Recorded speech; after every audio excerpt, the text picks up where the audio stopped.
大家好，欢迎来到我的频道。这真是一个奇葩的现场。放慢来看，是过了斑马线之后提了一点速度上来，然后就失控了，撞到了护栏。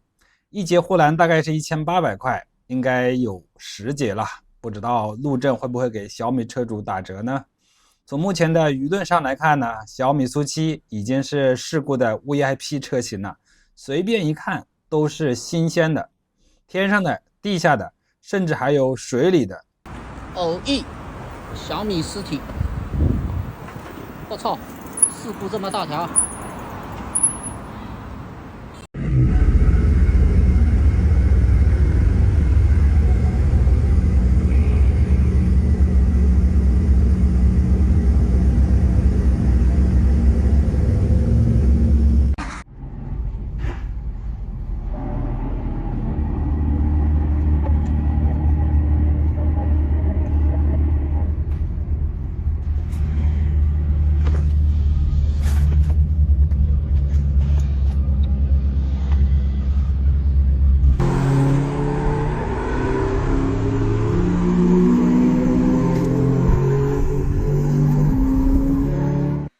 我说你不管开，你不敢开，你非要开，你看看，你看看，你这开的咋能？这咋能？你看看叫你摆着的，你看这车叫你开的啊？咋办？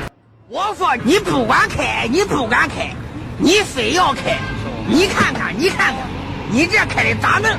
这咋能？你看看叫你摆着的，你看这车叫你开的啊？咋办？我说你不管开，你不敢。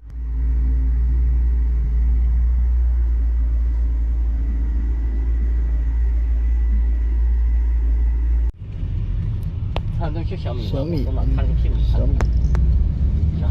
我操，这小米老出事儿。这些都还是这几天的新鲜出炉的事故现场，搞得现在很多人都在调侃啊，不是小米的新事故都不喜欢看了。这到底是车的问题啊，还是人的问题？我感觉呢都有问题。从一件事就可以看得出来，就是被小米压了很多天的一个事故，造成了2名少年的 S， 并且小米的车在事故里直接起火自燃了，烧成了灰烬。来看看才被放出来的现场视频呢。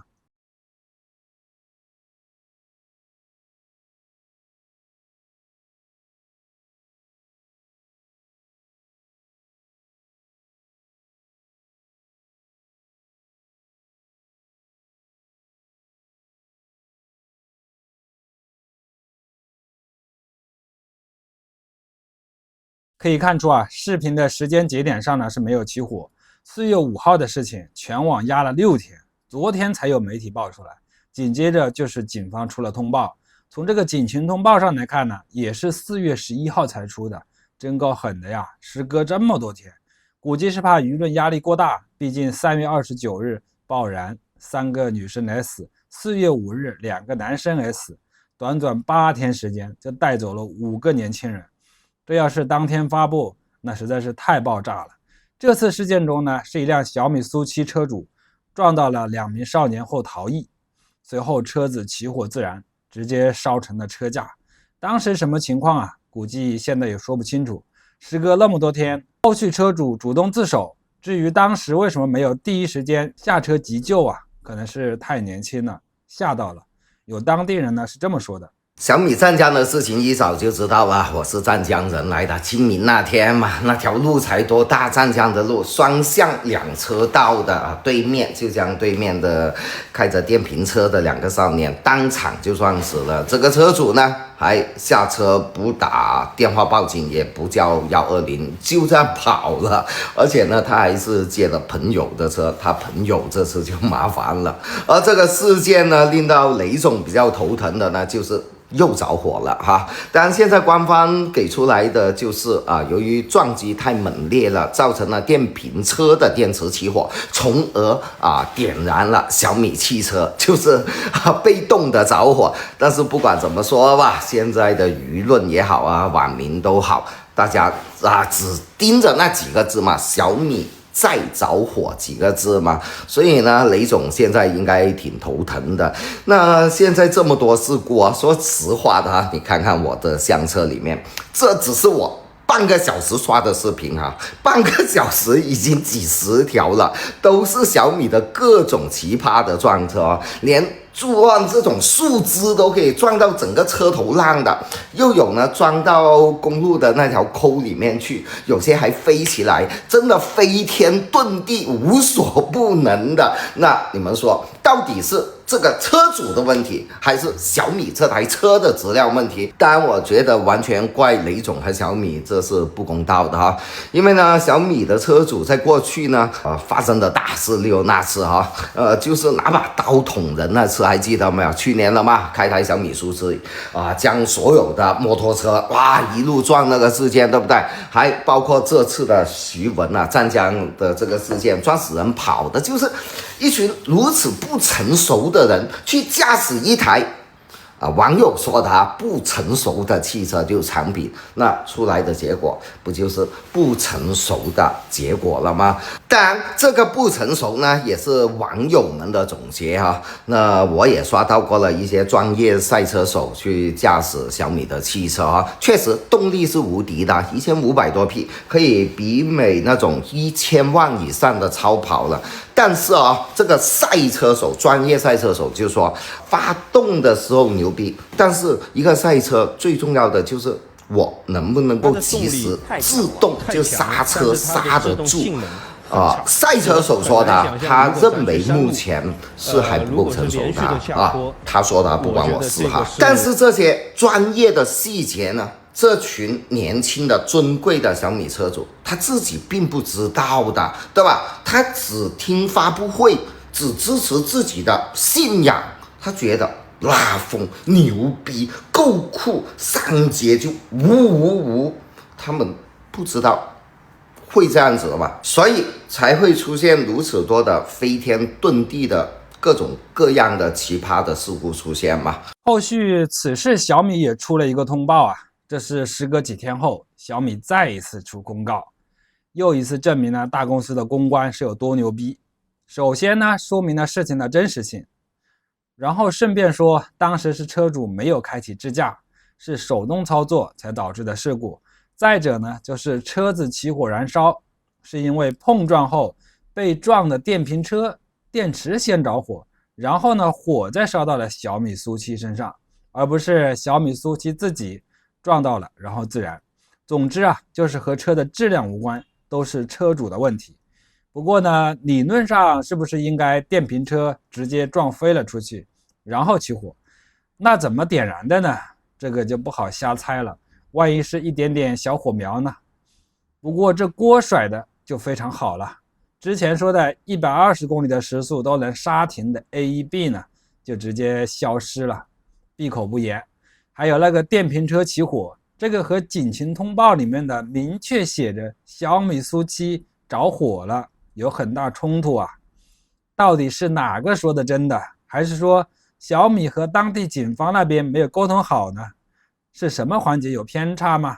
我也不好意思质疑我就是觉得既然同一天前后发通报，就应该协商好再发，免得引起不必要的误会。之前我们频道也说过很多小米车主开始卖车了，因为这个保险太贵，开不起了。有的保险公司甚至直接拒保。就这样的网络舆论呢，小米公司直接报警了，这是要抓那些造谣的小米车主真的太聪明。不知道这算不算小米最近的反击呢？根据小米的通报，最近网上传出不少关于小米苏7保险的谣言。有人说小米苏7合作的保险公司拒保 SU7， 甚至有人伪造了公司文件抹黑小米传得有鼻子有眼的。近日针对一系列有关小米苏7保险的谣言呢进行辟谣，表示目前苏7车型的保险服务平稳正常。经过确认呢，与小米合作的5大保险公司均表示从未出具任何拒保通知，相关文件呢确系伪造此外呢，又是经过鉴定，说那份拒绝小米投保的公司文件是伪造的，还有说小米苏7的出险率是同行的6倍，这些都是谣言。最后小米拿起了法律武器，并且表示已经保全了所有的证据。不知道这次是威慑呢，还是别的意思。在国内辟谣的事情啊，一般都是真的。比如比亚迪还辟谣自己没有成立什么大鹏办呢，就是内部组织人来对抗小鹏汽车。因为从最新的销量上来看，小鹏汽车在单一车型上对比亚迪有很大的威胁。